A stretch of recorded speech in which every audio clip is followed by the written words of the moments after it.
এবারের রাজ্য বাজেট জনমুখী বাজেট। বিকশিত ভারতের দিশা রয়েছে এবারের রাজ্য বাজেটে।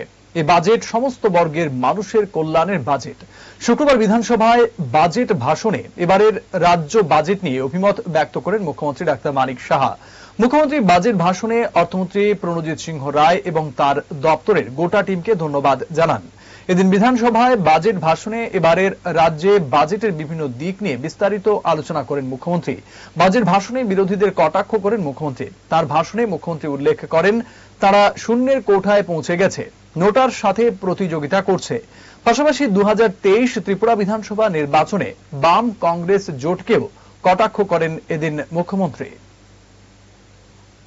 এই বাজেট একটা জনমুখী বাজেট, বলার অপেক্ষা রাখে না।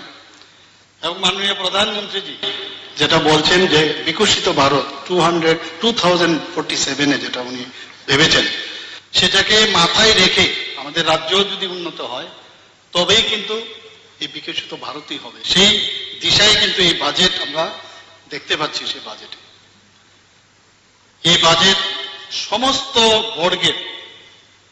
সমস্ত বর্গের মানুষের কল্যাণের বাজেট।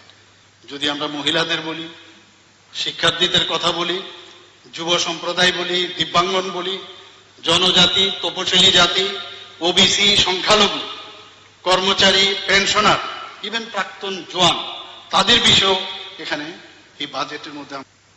বিরোধীরা অনেক কিছুই বলছেন, এই হচ্ছে সেই হচ্ছে না ইত্যাদি নেগেটিভ কথাবার্তা। আজকে খুব ভালো লাগলো যে গতকাল আমাদের পরিষদীয় মন্ত্রী বলেছেন যে কমিউনিস্টদের একটা ইউনিভার্সিটি করা যায় কিনা, উনি বলছিলেন রিসার্চ হবে।